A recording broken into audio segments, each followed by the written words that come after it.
నమః శివాయనవే దేహము నమరాదు గదవే శివ పంచాక్షరి మంత్రములోన శివుడున్నాడనవే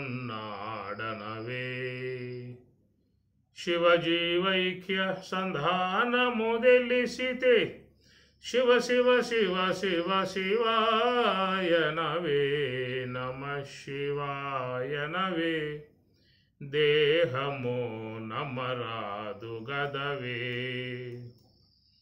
నలిన హిరణ్య గర్భములోన హరుడున్నాడనవే అది నీవార శుకాగ్రంబనుచును హర హర హర హర హరాయనవే నమః శివాయనవే దేహము నమరాదు గదవే దేహము లోపల లింగరూపుడై వెలుగుచునున్నాడే లింగస్థానము జంగం బెరిగితే లింగలింగ శివలింగాయనుచు నమః శివాయనవే దేహము నమరాదు గదవే పంకజముఖా పరాత్పరుడంటే శంకరుడున్నాడే చక్కని గుహలో సాక్షి రూపుడై దిక్కు దిక్కు నాల్దిక్కులు చూచుచు నమః శివాయనవే దేహము నమరాదు గదవే మనస్సులోన మాయ రూపుడై మర్మము గలవాడే మనసే అతడని మర్మము తెలిసితే మహదేవ మహదేవ మహదేవాయను నమః శివాయనవే దేహము నమరాదు గదవే కనుగొంటినని కన్నులయందే ఘనుడున్నాడనవే కనుల చూచితే కీలకమంతయు ఘన ఘన ఘన ఘన ఘంటానాదము నమః శివాయనవే దేహము నమరాదు గదవే నమః శివాయనవే దేహము నమరాదు గదవే నమః శివాయనవే దేహము నమరాదు గదవే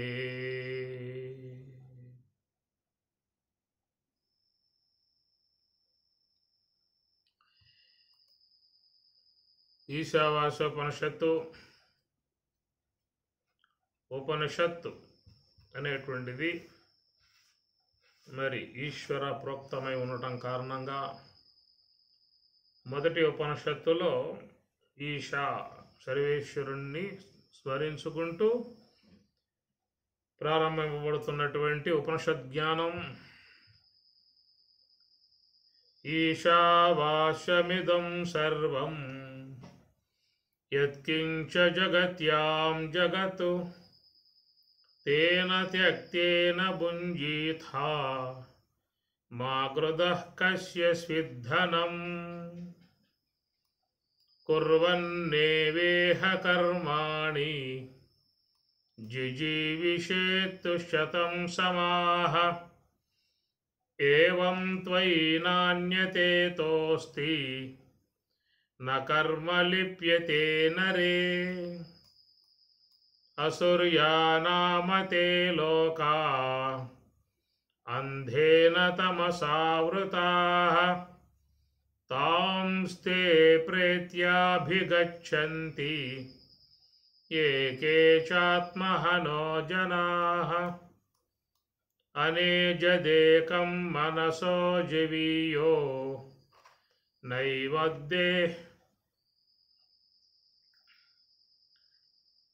अनेजदेकं मनसो जीवीयो नैनद्देवा आप्नुवन् पूर्वमर्षतु तद्धावतोऽन्यानत्येति तिष्ठतो तस्मिन्नपो मातरिश्वा दधाति तदेजति तन्नैजति तद्दूरे तद्वदन्ति के तदन्तरस्य सर्वस्य तदु सर्वस्यास्य बाह्यतः यस्तु सर्वाणि भूतानि आत्मन्येवानुपश्यति सर्वभूतेषु चात्मानं ततो न विजुगुप्सते यस्मिन् सर्वाणि भूतानि आत्मैवाभूद्विजानतः तत्र को मोहः कः शोकः एकत्वमनुपश्यतः सपर्यगाच्छुक्रमकायमव्रणम् अस्नाविरङ्शुद्धमपापविद्धम् कविर्मनीषी परिभूस्वयंभूः याथा तद्यतोऽर्धान् व्यदधाच्छाश्वतीभ्यः समाभ्यः अन्धं तमः प्रविशन्ति ये अविद्यामुपासते ततो भूय एव ते तमो य वो विद्यायां रताः अन्यदेवाहुरविद्यया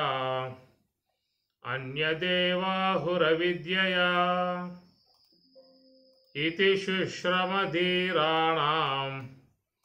येनस्तद्व्यचक्षिरे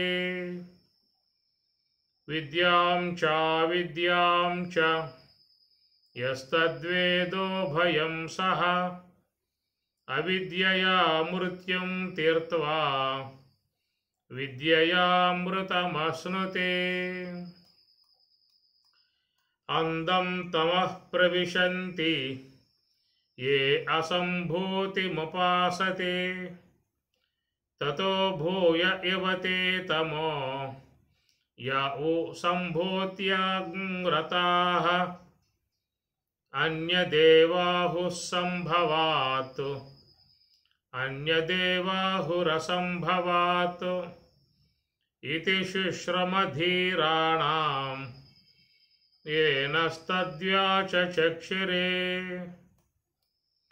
सम्भूतिं च विनाशं च यस्तद्वेदो भयं सः विनाशेन मृत्युं तीर्त्वा सम्भूत्यामृतमश्नुते हिरण्मयेन पात्रेण सत्यस्यापि हितं मुखं तत्त्वं पूषन्नपावृणो सत्यधर्माय दृष्टये पूषन्नेकर्षेयमसूर्यप्राजापत्या यो हरस्मिन् समोहतेज यत्ते रूपं कल्याणतमं तत्ते पश्यामि योऽसावसौ पुरुषः सोऽहमस्मि वायुरनिलममृतमदेधं भस्मान्तं शरीरम् ॐ क्रतो स्मर कृतं स्मर क्रतो स्मर कृतं स्मर अग्नेनयसु पथाराये अस्मान् विश्वानि देववयुनानि विद्वान् युयोध्यस्मज्जुहुराणमेनो भूयिष्ठान्ते नमयुक्तिं विधेम ॐ पूर्णमदः पूर्णमिदं पूर्णात् पूर्णमुदच्यते पूर्णस्य पूर्णमादाय पूर्णमेवावशिष्यते ॐ शान्ति शान्ति शान्तिः। హరి ఓం తత్సతు. ఉపనిషత్తు బ్రహ్మగమయతి ఇత్యుపనిషత్తు. బ్రహ్మగమయతి, బ్రహ్మమును గమయతి, పొందింపజేసేటువంటి దాని వలన దాన్ని ఉపనిషత్ అన్నారు. ఉపనిషత్ అంటే శబ్దల విశరణ గత్యవసాదనేషు. శబ్దల విశరణ గతి అవసాదనేషు అనే 3 అర్థాలు కలిగి ఉన్నటువంటి దానిని ఉపనిషత్ అన్నారు. ఉప అంటే దగ్గర, నీ అంటే గురువుకి సమీపములో, నీ అంటే తక్కువ స్థితిలో, తక్కువ ప్రదేశములో కింద కూర్చొని ఆయన చెప్పేటువంటి యొక్క మాటలను చక్కగా వినేటువంటి విధానము ఉపనిషత్. శబ్దల విశరణ గత్యవసాదనేషు, అవసాదనేషు అనేటువంటి దానికి ఉపనిషత్తు యొక్క అర్థాన్ని మహాత్ములు బోధిస్తూ, ఉపనిషత్తు ఇది బ్రహ్మ విద్యా తచ్చీలనాం జన్మ కర్మ మరణాది విషాతనాత్ ఉపనిషత్తు. ఉపనిషత్తు అని చెప్పనగా బ్రహ్మ విద్య తత్ చీలనాం, ఎవరైతే బ్రహ్మ విద్యను చక్కగా అధ్యయనం చేస్తారో అట్టి బ్రహ్మ విద్యను అధ్యయనం చేసేటువంటి వారి జన్మ కర్మ మరణాది నిషాతనాతో, జన్మ పరంపరలు ఏవైతే ఉన్నాయో అన్నిటినీ కూడా తొలగింపజేయగలిగే విధానం. కర్మ జన్మ మరణాది, జనన మరణ సంబంధమై ఉన్న చక్రము, అనేక జన్మలుగా ఉన్న కర్మవాసనలను నిషాతనాతో పూర్తిగా తొలగింపజేసేటువంటి విధానముగా ఉన్న దానిని మరి ఉపనిషత్తు అనేటువంటిదిగా చెప్తున్నారు. యహ ఇమాం బ్రహ్మ విద్యాం ఉపయంతి ఆత్మభావనే శ్రద్ధాభక్తి పురస్సరా సంతః తేషాం గర్భజన్మ జరారోగాది అనర్ధపోగం నిషాతయతి ఇత్యుపనిషత్తు. యహ ఇమాం బ్రహ్మ విద్యాం ఉపయంతి, ఎవరైతే ఈ యొక్క బ్రహ్మ విద్యను చక్కగా ఉపయంతి పొందుతూ ఉన్నారో, ఆశ్రయిస్తూ ఉన్నారో, ఉపనిషత్తులలో పూర్ణముగా వచ్చే విషయమంతా బ్రహ్మ విద్యయే, బ్రహ్మము యొక్క సంబంధ ప్రతిపాదన కనుక బ్రహ్మ ప్రతిపాదనను అవగాహన చేయటమే, బ్రహ్మము యొక్క స్వరూప అవగాహన చేయటం ఉపనిషత్తు యొక్క విధానం. కాబట్టి యహ ఇమాం బ్రహ్మ విద్యాం ఉపయంతి ఆత్మభావనే శ్రద్ధాభక్తి పురస్సరా సంతః. సంతః సత్పురుషులు, శ్రద్ధాభక్తి పురస్సరాః ఆత్మభావనే. కాబట్టి ఉపనిషత్తులను అధ్యయనం చేసేటువంటి వారికి ముఖ్యంగా శ్రద్ధాభక్తి పురస్సరాః సంతః. సంతః అంటే సత్పురుషులు, సత్పురుషులై ఉన్నటువంటి వారు, ఉపనిషత్తుల పట్ల జిజ్ఞాస ఉన్నటువంటి వారు ముఖ్యంగా శ్రద్ధ కలిగి ఉండాలి. శ్రద్ధావాన్ లభతే జ్ఞానం, భగవద్గీత. శ్రద్ధావాన్ లభతే జ్ఞానం తత్పర సంయతేంద్రియ జ్ఞానం లబ్ధ్వా పరాం శాంతిం. కాబట్టి శ్రద్ధ ఉన్నటువంటి వాడే జ్ఞానాన్ని చక్కగా పొందే అవకాశం ఉంటుంది. అట్లాంటి వాడి పరమశాంతి, పరబ్రహ్మతత్వముకు పరమశాంతిని పొందే అవకాశం ఉంటుంది.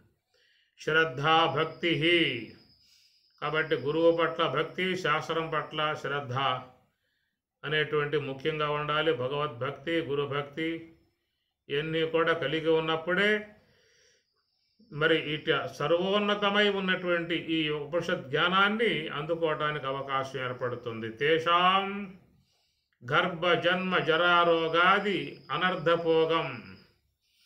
తేషాం అట్టివారు గర్భ జన్మ జరారోగాది, గర్భ జన్మ అనేక గర్భములలో ఈ జీవుడు మరి దేహములు ధరిస్తూ ఉన్నాడు.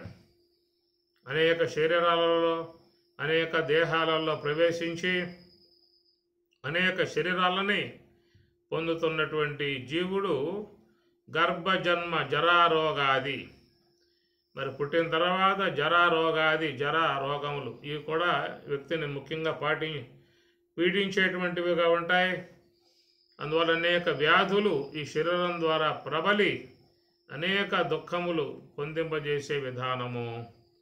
అటనే జర అంటే ముసలితనము, వృద్ధాప్యంలో పొందేటువంటి దుఃఖములు అంత ఇంత కాదు. కాబట్టి ఈ ప్రకారంగా ఉన్నటువంటి వాటను అనర్థపోగం నిశాతయతి, అన్నిటినీ కూడా నశింపజేయగలిగేటువంటి యొక్క శక్తి కలిగి ఉన్నటువంటిది ఉపనిషత్తు అని చెప్పనేదిగా చెప్తున్నారు. అవిద్యాం సంసార కారణాంచ అత్యంతం అవసాదయతి వినాశయతి ఇది ఉపనిషత్తు. అవిద్యాం సంసార కారణాంచ, అవిద్య అనేటువంటిది సంసార కారణాంచ, సంసార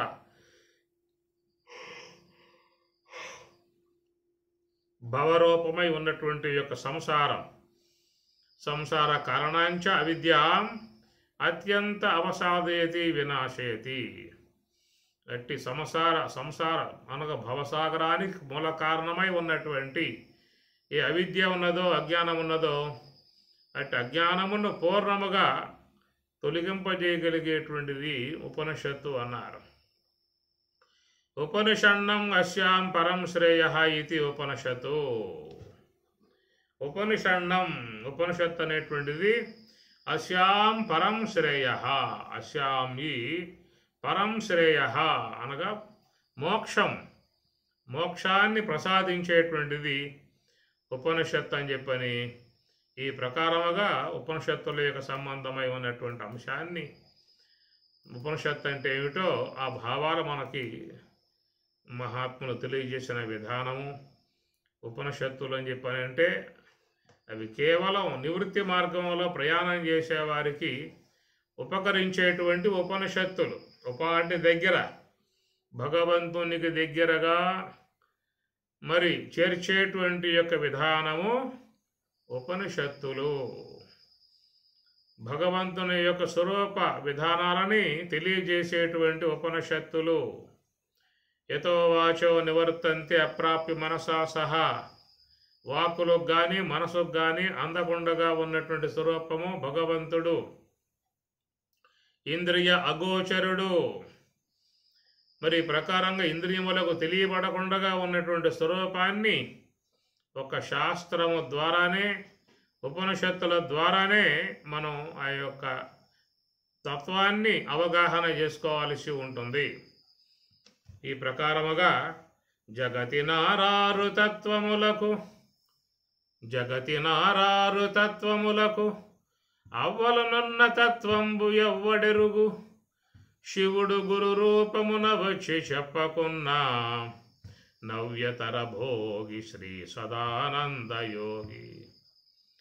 జగతి నారారు తత్వములకు అవ్వలనున్న తత్వంబు ఎవ్వడెరుగు.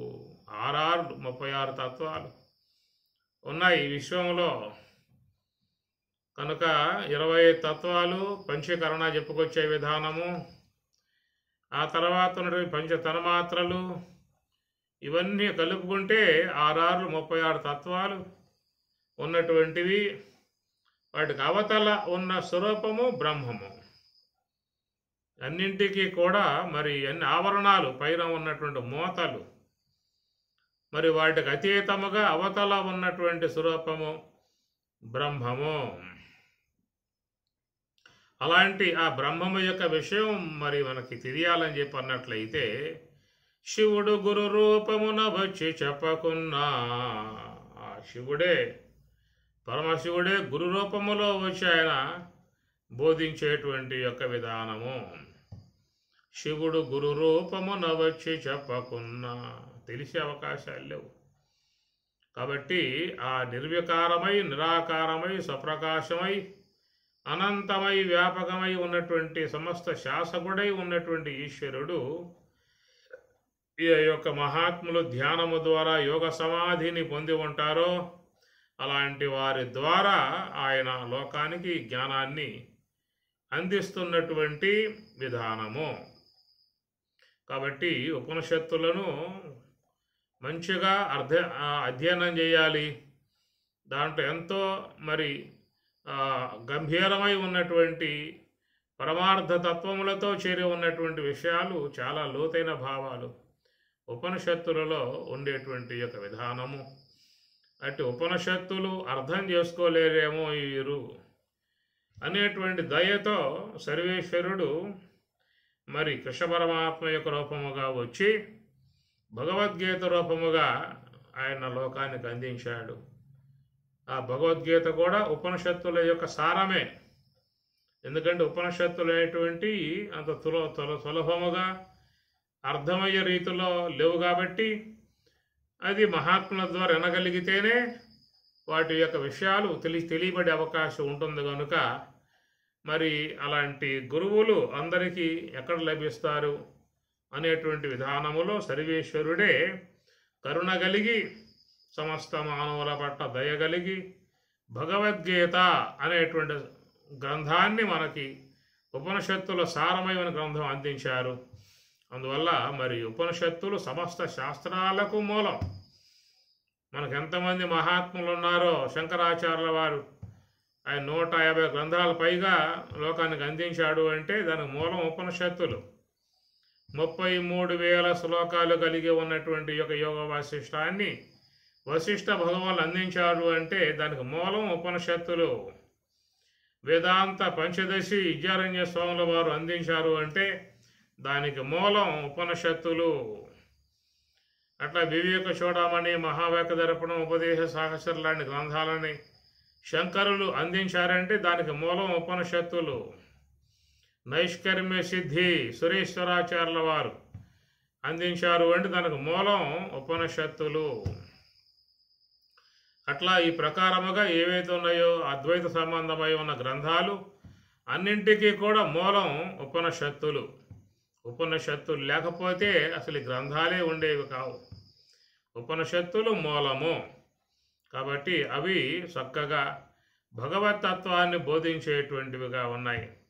మనం గతంలో కూడా చెప్పుకున్నాము, వేదం 2 భాగములు అని. ఒకటి పూర్వ భాగం, మరొకటి ఉత్తర భాగము అని.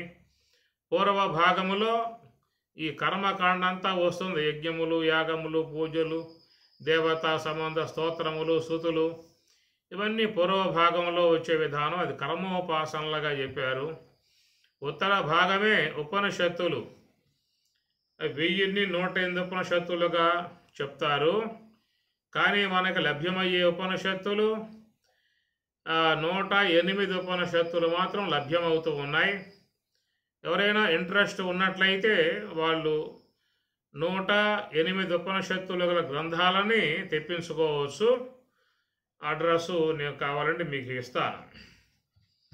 దాని 108 ఉపనిషత్తులకు కూడా తాత్పర్యం కూడా రాశారు. అలాగా మనకు లభ్యమవుతూ ఉన్నాయి 108 ఉపనిషత్తులు. ఈ 108 ఉపనిషత్తులలో మొదటి ఉపనిషత్తు ఈశావాస్యోపనిషత్తు అని అర్థం.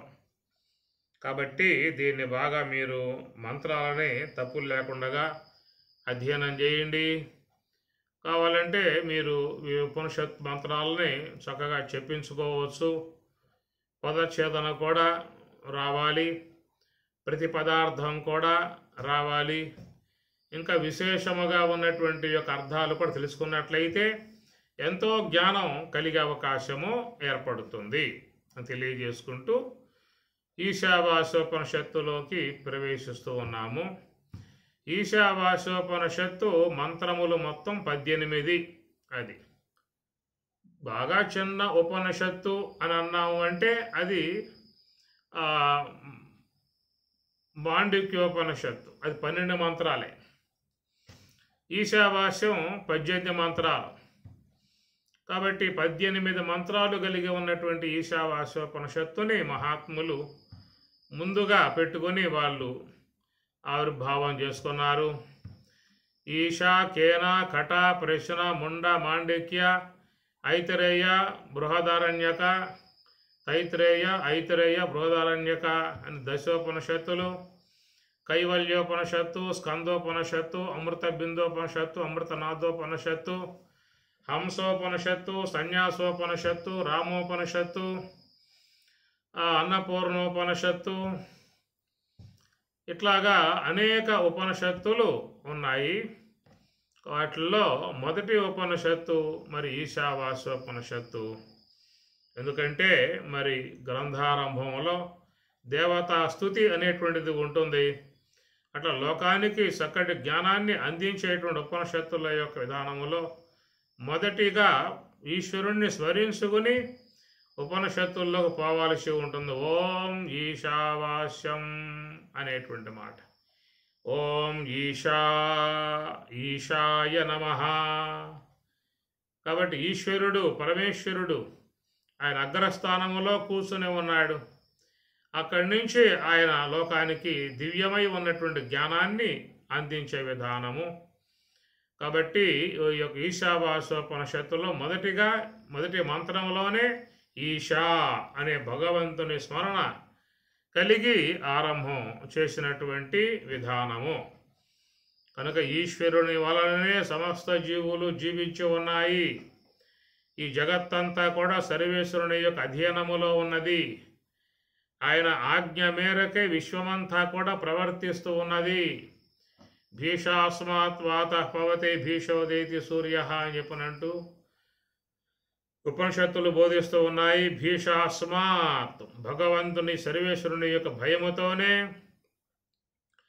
వాతః భీషాస్మాత్ వాతః పవతే భీషోదేతి సూర్య, సూర్యుడు కానీ చంద్రుడు కానీ అగ్ని, వాయువు, ఇంద్రుడు మొదలైనటువంటి దేవతలందరూ కూడా ఈశ్వరాజ్ఞకు లోబడి పనిచేస్తున్నటువంటి విధానము.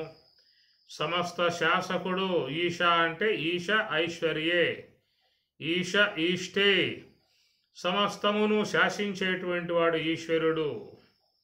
సమస్త శాసకుడు, సమస్త జీవులు ఆయన అధ్యయనంలో ఉండే జీవిస్తూ ఉన్నాయి. ప్రతి శరీరములో ఉన్నటువంటి యొక్క ఊపిరిని, శ్వాసను ఆయన శాసించాడు. కాబట్టే భూమి మీద పడింది మొదలు భూమి లోపలికి పోయే పర్యంతం ఈ శ్వాస యొక్క సంచారం మనలో జరుగుతూనే ఉంటుంది. ఆ విధముగా అహర్నిశలు సంచారం కలిగి సమస్త జీవులను కూడా మరియు ఊపిరితో బతికుండే విధానముగా చేసేటువంటి ఏ శ్వాస ఉన్నదో ఆ శ్వాస ఆ విధంగా ఆడుతుంది అని చెప్పనంటే అది ఈశ్వరాజ్ఞ అన్నారు. సర్వేశ్వరుని యొక్క ఆజ్ఞతోనే మరి మన శరీరములో ఈ ప్రాణం అనేది సంచారం కలిగి ఉన్నది. మన శరీరంలో ఏవి ఉన్నా ఏవి లేకపోయినా కానీ ప్రాణం అనేది మాత్రం ఉండాలి. కొంతమంది లోకంలో కళ్ళు లేని వాళ్ళు ఉన్నారు, అంధులు అన్నారు. కొంతమంది చెవులు లేకుండా బదురులుగా ఉన్నారు. కొంతమంది వాక్కు లేకుండా మోగవాళ్ళుగా ఉన్నారు. మరి కొంతమంది కుంటి వాళ్ళుగా, కాళ్ళు లేక కుంటి వాళ్ళుగా, ఈ ప్రకారంగా కొన్ని అవయవములు లోపించటము, కొన్ని ఇంద్రియ వ్యవహారము లోపించడం అనేది జరుగుతుంది. మరి ఆ ప్రకారం లోపించి ఉన్నా కానీ జీవనం మాత్రం కొనసాగుతూనే ఉన్నది. కళ్ళు లేని వాళ్ళు జీవిస్తూ ఉన్నారు, వినికిడి లేని వాళ్ళు జీవిస్తూ ఉన్నారు, మాటలు లేకుండా ఉన్నవాళ్ళు జీవిస్తూ ఉన్నారు. కానీ శ్వాస లేకుండా జీవించే అవకాశము లేదు. అది నేత్రం చూపు లేకపోయినా జీవించవచ్చు, చెవులు వినికిడి లేకపోయినా జీవించవచ్చు, వాక్కు మాటలు లేకపోయినా జీవించవచ్చు. కాబట్టి శరీరంలో ఏది అవయవం లోపించినా కానీ మిగతా వ్యవహారం అంతా చేసుకోవచ్చు. కానీ ఈ శ్వాస అనేది మాత్రం లేకపోయిందా అంటే ఇక ఏ వ్యవహారము లేదు. కాబట్టి సమస్త మానవ శరీరాలలో శాసక స్థానముగా ఈ శ్వాస అనేటువంటిది ఉన్నది. ఈ శ్వాసయే సమస్త మానవులను కూడా శాసిస్తూ ఉన్నది. వాళ్ళ జీవన గమనాలని చక్కగా నడుపుతూ ఉన్నది. కాబట్టి దీన్ని మహాప్రాణము అన్నారు. అందువల్ల శ్వాస మహాప్రాణము. సమస్త విశ్వంలో ఉన్న సమస్త ప్రాణులకు అది మహాప్రాణం. 80 లక్షల రకాల జీవులుగా విశ్వంలో ఏ ప్రాణి ఉన్నదో అన్నీ కూడా ఈ శ్వాస కలిగి ఉండాల్సిందే. భూమిలో ఉన్నవి కానీ, ఆకాశంలో సంచరించేవి కానీ, నీటి మడుగులలో ఎక్కడో దాగి ఉన్నటువంటి జీవులు కానీ, అన్నింటికీ కూడా ఈ శ్వాస అనేటువంటిది ఉంటుంది. అందుచేత ఈ శ్వాస ఉన్నటువంటి జీవులే విశ్వంలో జీవించడానికి యోగ్యముగా ఉన్నది. అట్టి ఆ శ్వాసను శాసించిన వాడు ఈశ్వరుడు, శాసకుడు. ఈశా అంటే శాసకుడు. మన శరీరములో ఉన్నటువంటి యొక్క శ్వాసను గమనం కలిగి ఉండమని చెప్పని ఆయన శాసించాడు. ఆయన శాసనాన్ని అనుసరించే మన శరీరంలో ఈ శ్వాసల కదలికలు నిరంతరంగా జరుగుతూ ఉన్నాయి. ఆ ఉన్నటువంటి యొక్క ఆ శ్వాసయే మరి 5 రకాలుగా విభజించుకున్నది. ఆ ఊపిరిగా పిలువబడేటువంటి దాన్ని హంస అన్నాం, సోహము అన్నాం. కాబట్టి హంసగా ఉన్నటువంటి యొక్క మహాప్రాణముగా ఉన్నటువంటి ఈ శ్వాస 5 రూపాలుగా తనను విభజించుకున్నది. వ్యాన, ఉదాన, సమాన, ప్రాణ, అపాన అని 5 రూపాలుగా విభజించుకున్నది. ఇంకా శరీరములో ఇంకా కొన్ని పనులు చేయాల్సి ఉన్నటువంటి విధానములో అవి కూడా నిర్వర్తింపబడటానికి తిరిగి మరలా ఆ మహాప్రాణమే మరి ఉపవాయువులుగా కూడా అది ఏర్పడింది. నాగా, కూర్మ, కృకర, దేవదత్త, ధనంజయ అనే ఉపవాయువులుగా కూడా ఏర్పడి మరి శరీరాన్ని సర్వతోముఖముగా నకశక పర్యంతం రోమాలలో కూడా సంచరిస్తూ ఆ శరీరాన్ని సక్రంగా కాపాడేటు విధానముగా భగవంతుడు, ఈశ్వరుడు ఒక శాసన విధానకముగా బాధ్యతను వహించి ఉన్నాడు. ఎవరైతే ఈ విశ్వంలో జీవులు ఉన్నారో అందరి జీవుల యొక్క క్షేమాన్ని దృష్టిలో పెట్టుకుని సర్వేశ్వరుడే మరి ఈ శ్వాసకు శాసనం చేశాడు.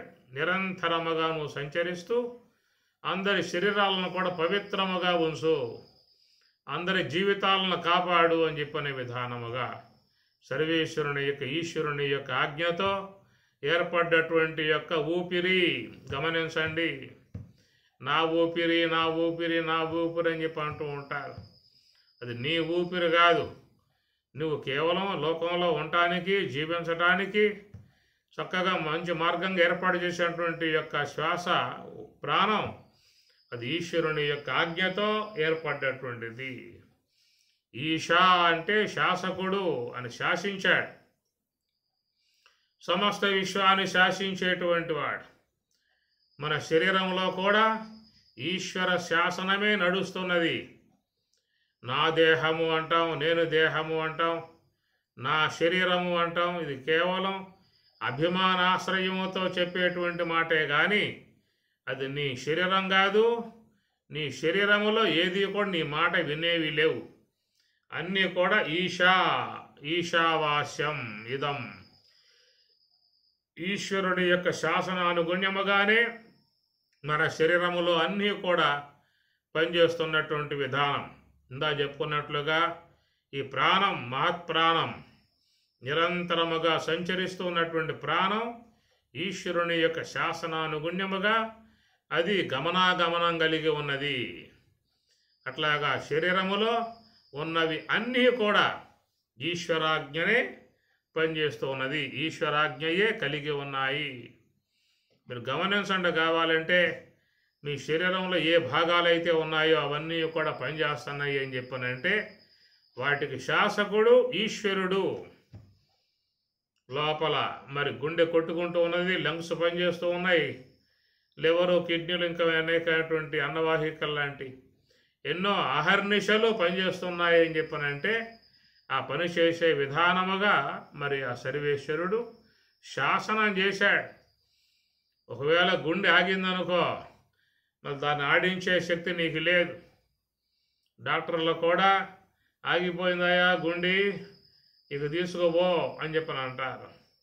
కాబట్టి లోన ఉన్నటువంటి గుండెకాయ ఆగిందా అంటే అంతే, ఆ పూటతో తిలోదకాలే. లోకమును నిష్క్రమణం చేయటమే. కాబట్టి ప్రకారముగా మరి భగవంతుడు ఈశా అనేటువంటి మాట చాలా గొప్ప మాట. ఇది మన ఈశావాస్యోపనిషత్తులో ముందుగా ఆ యొక్క ఈశ్వరుడు ఈశా అనేటువంటి పదముతో ఆయన ఉపనిషత్తులు ప్రారంభం చేశారు. అట రమణ భగవానుల వారు కూడా తన గ్రంథాన్ని ఆయన ఆరంభం చేస్తూ ఆయన కూడా ఈశ్వరుణ్ణి స్మరించి తన ఉపదేశ సారాన్ని ఆరంభం చేస్తారు. కర్తు ఆజ్ఞయా ప్రాప్యతే ఫలం కర్మ కిం పరం కర్మ తజ్జడం అని చెప్పినట్టు మొదటి శ్లోకములో రమణుడు కర్తు ఆజ్ఞయా అంటాడు. కర్తు అంటే కర్తయగు ఈశ్వరుని యొక్క ఆజ్ఞ చేత ప్రాప్యతే ఫలం. కాబట్టి ఈశ్వరాజ్ఞ అనుసరించే లోకంలో జీవులకు ఏ ఏ కర్మ ఫలాలు ప్రాప్తింపబడాలో అవన్నీ కూడా ఆ ప్రకారంగా ఈశ్వరాజ్ఞానుగుణ్యముగానే ఏర్పడుతున్నవి అని చెప్పని మనకి ఉపదేశ సారములో సాక్షాత్ పరమశివుడై ఉన్నటువంటి కదిలే దేవుడుగా ఉన్నటువంటి పరమశివుని యొక్క ప్రతిరూపమా అన్నట్లుగా ఉన్నటువంటి రమణ మహర్షి ఆయన కూడా తన గ్రంథం ఆరంభం చేసే ముందు ఈశ్వరుణ్ణి స్మరించుకునే ఆయన తన ఉపదేశ సారాన్ని ప్రారంభం చేస్తాడు. కర్తు ఆజ్ఞయ కర్తయగు సర్వేశ్వరుని యొక్క ఆజ్ఞ అనే మాటగా.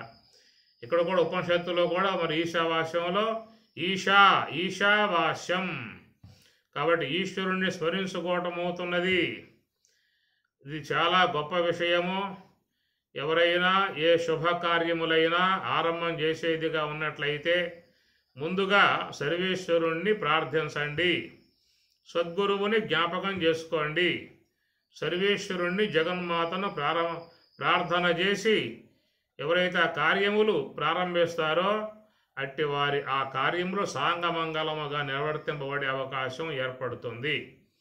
కాబట్టి ఎవరు ఏ కార్యం చేసినప్పటికీ కూడా దానికి ముందు సర్వేశ్వరుడు ఉండాలి, భగవంతుడు ముందు పెట్టుకోవాలి. అటు అర్జునుడు కూడా పాండవులు కూడా మరి కురుక్షేత్ర సంగ్రామాన్ని చేసే విధానములో కృష్ణ పరమాత్మ సర్వేశ్వరుణ్ణి వాళ్ళు ముందు పెట్టుకుని వెనకాల వాళ్ళుండి మరి చక్కగా వారు ఆ యుద్ధములో విజయులై రాజ్యాన్ని చేజిక్కించుకున్నారు. ఇది చాలా అందరికీ కూడా స్ఫూర్తిదాయకమై ఉన్నటువంటి యొక్క అంశము. చాలామంది గృహాలలో మరి యొక్క పార్థసారథి రూపాయ గీతాచార్యాయ మంగళం అని చెప్పనంటూ ఆ పార్థసారథి యొక్క రథ ఫోటో చాలామంది గృహాలలో ఉంటుందన్నమాట. ఏదో పవిత్రం కోసంగానో ఈశ్వరానుగ్రహం కోసంగానో శుభ విధాయకంగానో ఏర్పాటు చేసుకోవడం మామూలుగా జరుగుతూ ఉంటుంది. కాబట్టి అలాంటి భావన కలిగి ఉండటం మంచిదే. కానీ దాంట్లో ఉన్నటువంటి ఆ సన్నివేశంలో ఉన్నటువంటి యొక్క పరమార్థ జ్ఞానాన్ని అందరూ కూడా గ్రహించాల్సి ఉంటుంది. ఎట్లయితే అర్జునుడు పరమాత్మను ముందు నెలకొల్పుకొని మరి ఈ యొక్క సమస్త శత్రు సైన్యాలని దునియాడి సమస్త యోధులైనటువంటి వాళ్ళను కూడా మరి పడగొట్టి చివరికి విజయోత్సాహముగా వారు మరి యొక్క రాజ్యలక్ష్మిని వాళ్ళు చేపూనారు అని చెప్పనంటే ఆయన కృష్ణ పరమాత్మ సర్వేశ్వరుడు వాళ్ళకి ముందు ఉన్నటువంటి విధానము. కాబట్టి ఇది చాలా అందరూ కూడా గమనించుకోవాల్సినటువంటి విషయము. ఎవరు ఏ కార్యం ఆరంభం చేసినప్పటికీ కూడా సర్వేశ్వరుని యొక్క ప్రార్థన, సర్వేశ్వరుని యొక్క స్మరణ, సర్వేశ్వరుని యొక్క పూజా విధానం అనేటువంటిది కలిగి చేసేటువంటి కార్యాలు అన్నీ కూడా మరి చక్కగా నిర్వర్తింపబడేటువంటి యొక్క అవకాశం అనేటువంటిది ఉంటుంది. అందువల్ల మన జీవితములో కూడా సర్వేశ్వరుణ్ణి ముందు పెట్టుకునే మన జీవితములు నడుపుకోవాల్సి ఉంటుంది. ఉదయం లెగవగానే మనకి జ్ఞాపకం రావాల్సింది పరమేశ్వరుడు. పరమేశ్వరాని అనుగ్రహముతో సుషుప్తి అవస్థకు పోయి బయటకు వచ్చాను అంటే అది మీ యొక్క అనుగ్రహము అనేటువంటి భావన అన్నమాట. సుషుప్తి అని చెప్పనంటే దాదాపుగా మరణం అనేటువంటి యొక్క కోణములో ప్రయాణం చేసిన విధానం.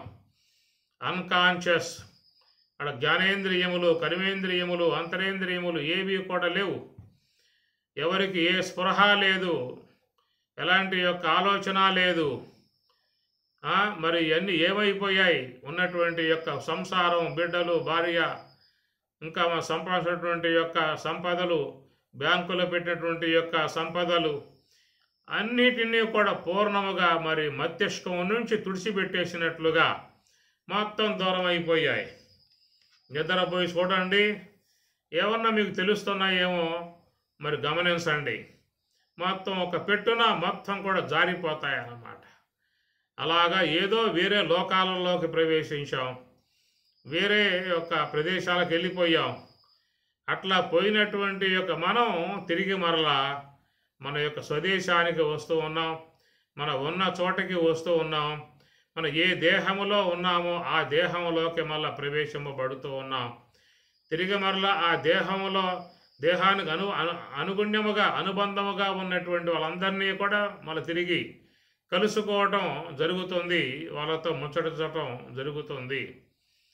అదే కాకుండా మనం ఎక్కడెక్కడ సంపాదించి ఏ ఏ బ్యాంకులలో ఎవరెవరి దగ్గర ఆ నిధులన్నీ కూడా నిక్షిప్తం చేసుకున్నామో ఆ నిధుల యొక్క సంబంధమై ఉన్నటువంటి యొక్క సంస్కార సంబంధ స్పృహ కూడా నీకు పరమాత్మ ఇస్తూ ఉన్నాడు. ఆ స్పృహ నిద్రపోతే లేదు కదా. సుషుప్తి అవస్థకు పోయినట్లయితే ఆ సుషుప్తిలో ఎవరికి కూడా ఆ స్పృహ లేదు.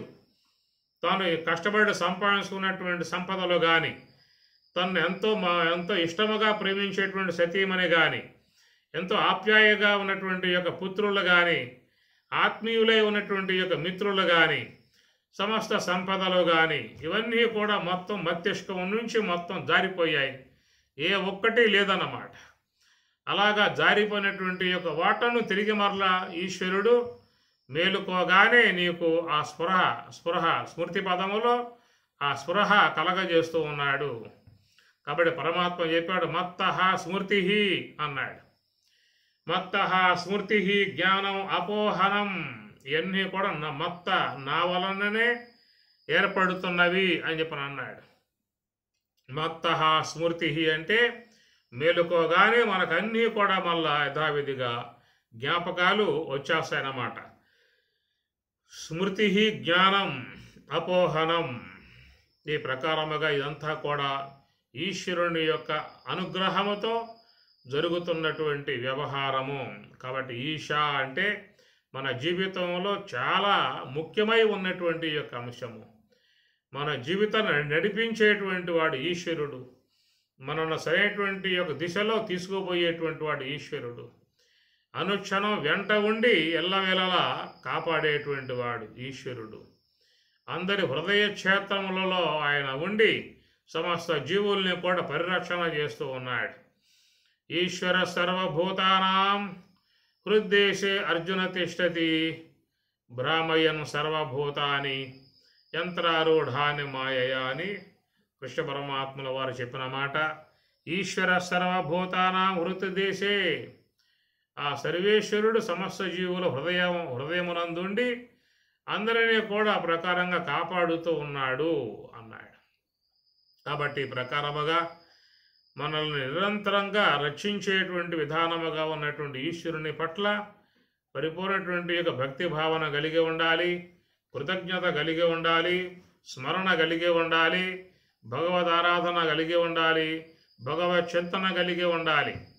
సతతం కీర్తయంతో మాం యతంతశ్చ దృఢవ్రతాః నమస్యంత్యశ్చ మాం భక్త్యా నిత్యయుక్తా ఉపాసతే అని మనకి పరమాత్మ చెబుతున్న మాట.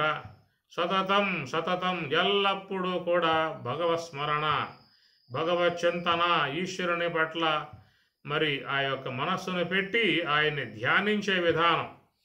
ఎవరైతే ఈ ప్రకారముగా మనస్సుని భగవంతుని ఉంచి నిరంతరముగా ఆయన్ని సేవిస్తూ కొలుస్తూ పూజిస్తూ ఉంటారో అలాంటి వారు ఆయన చేత కాపాడబడతారు.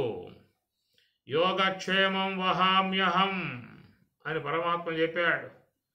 యోగక్షేమం వహామ్యహం, వాళ్ళ యొక్క క్షేమం నేను చూసుకుంటాను అని అన్నాడు. కుంతి అమ్మగారు చాలా బాధపడుతూ దుఃఖపడుతూ ఉన్నది. ఆ సందర్భంలో కృష్ణ పరమాత్మల వారు వచ్చారు.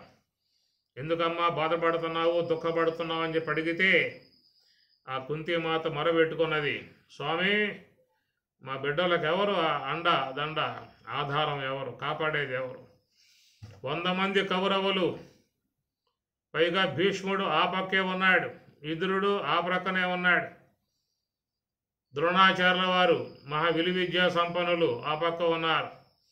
ఇంకా మహామహా యోధులందరూ కూడా మరి కౌరవుల పక్షంలో ఉన్నారు. మరి మా బిడ్డల యొక్క పక్షంలో ఎవరు ఉన్నారు? కాబట్టి ఒక్కదాన్ని అబలను వాళ్ళని కాపాడుకోవాలనేటువంటి తాపత్రయంతో ఉన్నాను, బాధపడుతూ ఉన్నాను అని చెప్పని మరి కుంతిమాత అట్లాగా పరమాత్మను వేడుకొనగా భగవంతుడు చెప్పాడు, ఎవరు ఉన్నా లేకపోయినా నేను ఉన్నాను, మీ బిడ్డల్ని ఎప్పుడూ కూడా కాపాడతా అని చెప్పేసి అని కుంతిమాతకు మాట ఇచ్చిన ప్రకారముగా కురుక్షేత్ర సంగ్రామం అయిపోయే పర్యంతం వరకు ఆయన వాళ్ళని కాపాడుతూనే ఉన్నాడు. కురుక్షేత్ర సంగ్రామం అయిపోయే నాటికి మరి కౌరవులు 100 మంది ఉంటే 100 మందిలో ఒక్కడు కూడా మిగల. మరి కుంతిమాత యొక్క బిడ్డలు 5 మంది అయితే 5 మంది ఉన్నారు. కారణం ఏంటంటే ఈశ్వరానుగ్రహానికి పాత్రులై ఉన్నవాళ్ళు కాబట్టి. ఈశ్వరానుగ్రహానికి పాత్రత్వం లేకపోవడం కారణముగా ధృతరాష్ట్రుని యొక్క సంతతి అంతా కూడా తలకురివి పెట్టేవాడు కూడా లేకుండా 100 మంది వెళ్ళిపోయారు. కారణం ఏంటంటే ఈశ్వర కరుణ, ఈశ్వరానుగ్రహము. కనుక దైవానుగ్రహ హేతుకం, గురు అనుగ్రహ హేతుకం అనేటువంటి అనుగ్రహ భావన అనేది ఎప్పుడూ కూడా అది రక్షణ కవచంలాగా ఉండేటువంటి విధానం. కాబట్టి అలాంటి కరుణ, దైవ కరుణ, భగవత్ కరుణ ఎప్పుడు కూడా కలిగి ఉండాలి. అది ఉన్నటువంటి వాడు ఎప్పుడు కూడా రక్షింపబడతాడనేటువంటి దానికి అర్థం అన్నమాట. కాబట్టి ప్రకారముగా ఈశ్వరానుగ్రహం కలిగి ఉండాలని చెప్పన్నట్లయితే మనం ఆయన పట్ల ఎప్పుడు కూడా భక్తి భావన కలిగి ఉండాలి, ఆయన స్మరణ కలిగి ఉండాలి, ఆయన యందు ధ్యానం కలిగి ఉండాలి. ఎప్పుడెప్పుడు మనకు అవకాశం ఉంటుంది అప్పుడల్లా కూడా ఆ సర్వేశ్వరుని యందు ధ్యానం, నివృత్తి మార్గం, హంస యొక్క ఆశ్రయం ద్వారా ఆ సర్వేశ్వరుని ఆరాధించేటువంటి వారిని ఆ సర్వేశ్వరుడు చక్కగా రక్షిస్తాడు. యోగక్షేమం వహామ్యహం అని స్వామి చెప్పిన మాట ప్రకారముగా. కాబట్టి ఆ ప్రకారము ఇక్కడ మరి చూసినట్లయితే మోక్ష పర్యంతం వాళ్ళని కాపాడే బాధ్యత సర్వేశ్వరుడు వహిస్తాడు. అయితే ఆయన పట్ల మన మనసు లగ్నమై ఉండాలి. అది నామజపం కావచ్చు, శ్వాస యొక్క ధ్యానం కావచ్చు. కాబట్టి నామస్మరణతోనైనా చింతన చేస్తూ ఉన్నా, శ్వాస యొక్క ఆశ్రయంలో ఉండి ఆయన్ని ధ్యానిస్తూ ఉన్నా అలాంటి వారు చక్కగా కాపాడబడతారు. ఆసురీం యోనిం ఆపన్నా మూఢా జన్మని జన్మని. ఆసురీం యోనిం ఆపన్నా మూఢా అని పరమాత్మ చెబుతూ ఉన్నాడు. మూఢ అంటే భగవద్భక్తి లేనివాడు, గురు భక్తి లేనివాడు, నమ్మకము విశ్వాసము లేనటువంటి వాడు. అజ్ఞశ్చ అశ్రద్ధదానశ్చ సంశయాత్మ వినశ్యతి. నాయం లోకోస్తి నపరో న సుఖం సంశయాత్మన పరమాత్మ అంటూ ఉన్నాడు. ఇవన్నీ కూడా ఆనిముత్యముల వంటి శ్లోకాలు మన జీవితానికి మంచి బాట, మంచి వెలుగుతో దోవ చూపేటువంటి శ్లోకాలు. ఇవన్నీ మనం ఎప్పుడూ కూడా జ్ఞాపకం పెట్టుకోవాలి. వాటను విశ్వసించి ఆ మాటలు అనుసరించి మనం ప్రయాణం చేయాల్సి ఉంటుంది. అజ్ఞశ్చ అశ్రద్ధదానశ్చ సంశయాత్మ వినశ్యతి అన్నాడు. అజ్ఞానం గలవాడై సంశయం గలవాడై ఉన్నటువంటి వాడు ఎప్పటికైనా వాడు నశించే విధానమే కలిగి ఉంటాడు అని చెప్పి అంటారు. కాబట్టి మనకు ఉపనిషత్తులు, భగవద్గీత బోధించేటువంటి యొక్క వాక్యముల మీద పరిపూర్ణమైనటువంటి యొక్క విశ్వాసం, నమ్మకం పూర్ణంగా ఉండాలి, సందేహరహితముగా ఉండాలి. దాన్నే మరి ఆ ప్రమాణగత సంశయము, ప్రమేయగత సంశయం అని చెప్పి అంటారు. ప్రమాణగత సంశయము, ప్రమేయగత సంశయము. ప్రమాణగత సంశయము అని చెప్పి అన్నప్పుడు భగవద్గీత వాక్యముల యందు, ఉపనిషత్తుల యొక్క వాక్యముల యందు, మహాత్ములు చెప్పే వాక్యముల యందు సంశయము కలిగి ఉన్నటువంటి యొక్క విధానాన్ని ప్రమాణగత సంశయము అని చెప్పని అంటారు. రెండవది ప్రమేయగత సంశయము.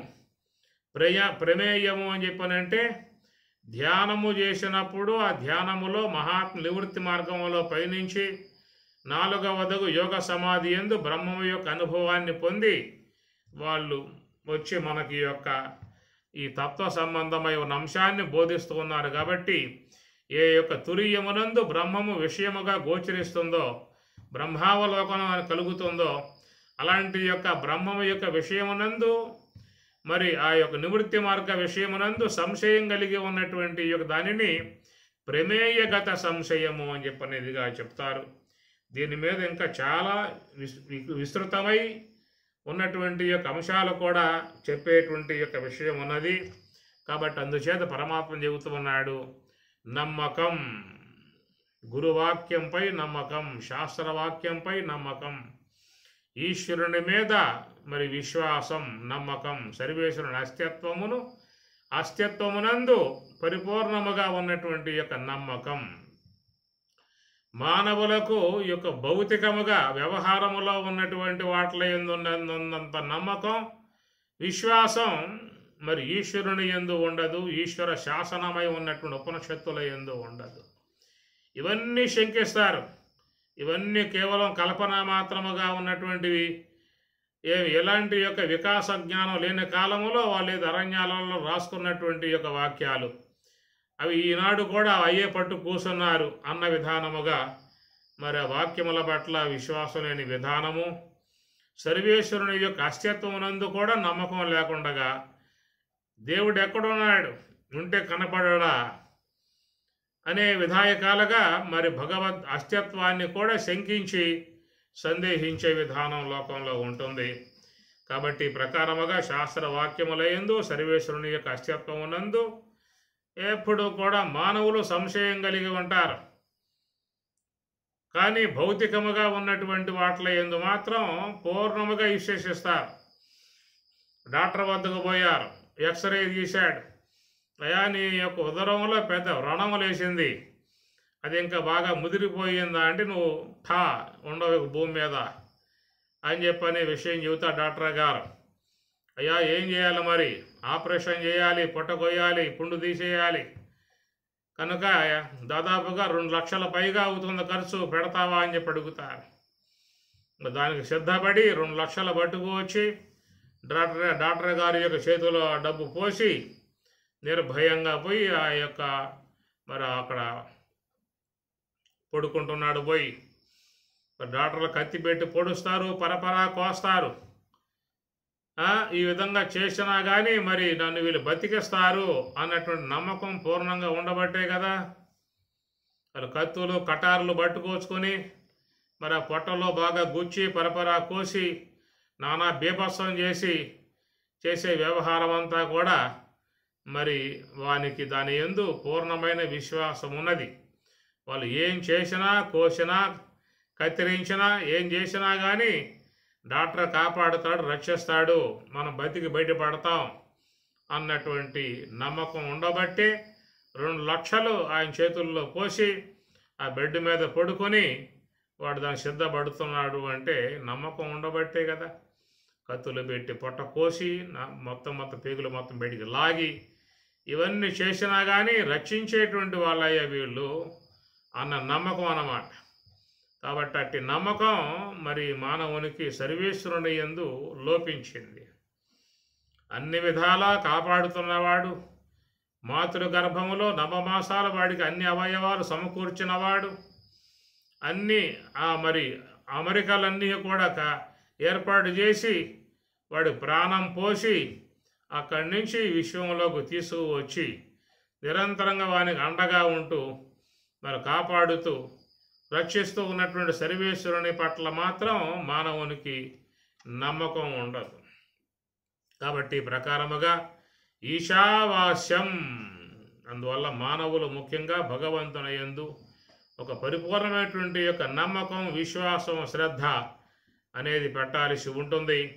కంటి గోచరించనంతటి మాత్రముతో లేడు అని చెప్పనంటానికి వీల్లేదు.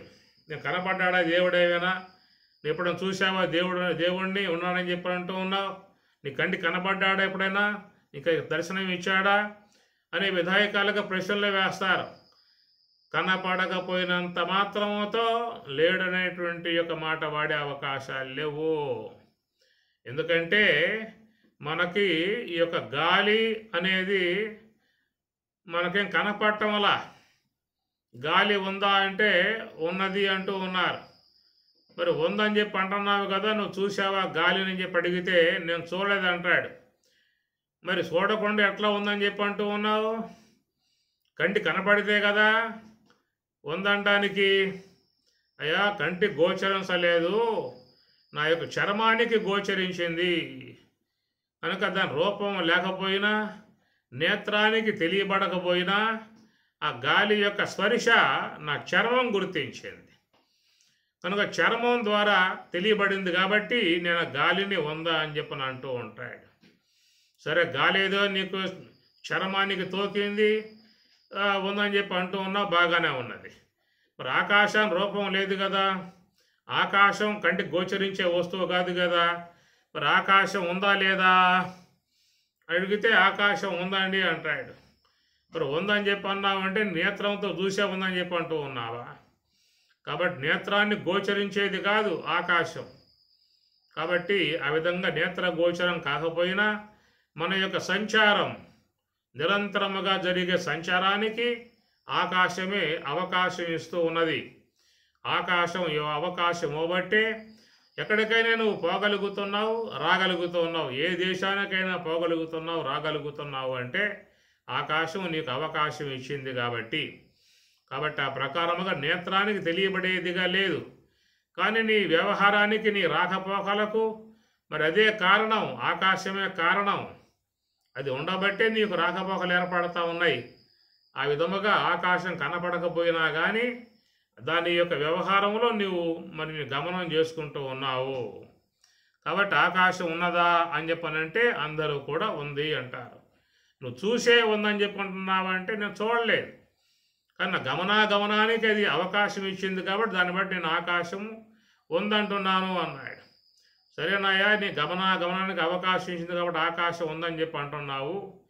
మరి కాలం అనేది ఉన్నదా? ఈ కాలం అనేది కంటి కనపడుతూ ఉన్నదా? కంటికి గోచరించేదిగా కాలం లేదు. కాబట్టి గోచరించేదిగా లేకపోయినా కానీ మరి కాలం ఉందా లేదా అంటే ఉన్నది, కాలం ఉన్నది అంటాడు. మరి కాలం ఉన్నది అన్నామంటే మరి నేత్రానికి గోచరించిందా, కంటికి గోచరించిందా? కనపడలేదు. కనబడకపోయినా కాలం ఉందండి అంటారు, అందరూ ఉంటారు అన్నమాట, ఉందండి అంటారు.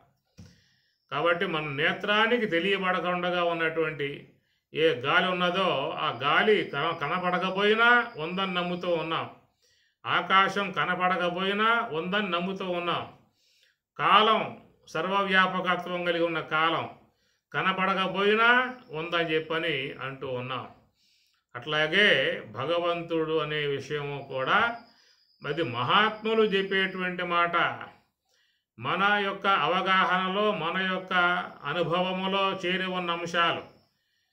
గాలి కనపడకపోయినా మనం ఉందని చెప్పి అంటూ ఉన్నాం, మన స్పర్శకు తెలియబడింది కాబట్టి. ఆకాశం కనపడకపోయినా మన గమనానికి అవకాశం ఇచ్చింది కాబట్టి దాన్ని బట్టి ఆకాశం మనం ఉందని చెప్పి అంటూ ఉన్నాం. కాలం మనకు కనపడకపోయినా ఆ కాల గతి అనేది సర్వులో కూడా కలిగి ఉన్నారు కాబట్టి ఆ కాలం ఉందనే విషయముగా మనం చెప్తూ ఉన్నాం. అన్నింటికీ అతీతమై ఉన్నటువంటి స్వరూపం ఈ గాలికి, ఆకాశానికి, కాలానికి అన్నింటికీ కూడా అతీతమై ఉన్న స్వరూపమే బ్రహ్మము. ఆ బ్రహ్మము యొక్క విషయం ఎవరు చెప్పాలయ్యా అంటే తత్వజ్ఞులు చెప్పాల్సి ఉంటుంది, వేదశాస్త్రం చెప్పాల్సి ఉంటుంది. సాక్షాత్తు సర్వేశ్వరుడే తన ఉనికిని ఈ రూపకంగా ప్రకటితం చేసుకుంటూ ఉన్నాడు. ఆయన ఎవరు గోచరించేవాడు కాదు. ఆయన కార్యములై ఉన్నటువంటి వాయువే కనపడటం లేదు, ఆకాశమే కనపడటం లేదు, అట్లనే కాలమే కనపడటం లేదు. ఇంకా ఆయన చేత నిర్మాణం చేయబడ్డటువంటి అహంకార తత్వం కనపడటం వల్ల, మహత్తత్వం కనపడటం వల్ల, అవ్యక్త తత్వం కనపడటం వల్ల వాటి సూక్ష్మాంశములుగా ఉన్నటువంటి మనస్సు అది కనపడటం వల్ల, అంటే మహత్తత్వం యొక్క సూక్ష్మాంశమగు బుద్ధి అది కనపడటం వల్ల, అవ్యక్తతత్వమగు దాని యొక్క సూక్ష్మాంశము అహంకారం అది కనపడటం వల్ల ఈ ప్రకారం కనపడకుండా వాటి యొక్క కేవలం ఒక భావన మాత్రమే మనకు తెలియబడుతూ ఉన్నాయి. ఎట్లా మనస్సు ఉందని చెప్పి అంటున్నావు అంటే, అయ్యా సంకల్పములు అనబడేటువంటి ఉండటం కారణముగా మనస్సు ఉన్నదని చెప్పి అంటున్నాను అన్నాడు. ఎట్లా బుద్ధి ఉందని చెప్పి అంటున్నావు అని చెప్పనంటే, నిశ్చయాత్మికమై ఉన్నటువంటి విధానం కలిగి ఉన్నది కాబట్టి బుద్ధి ఉందని చెప్పి అంటున్నాను అన్నాడు.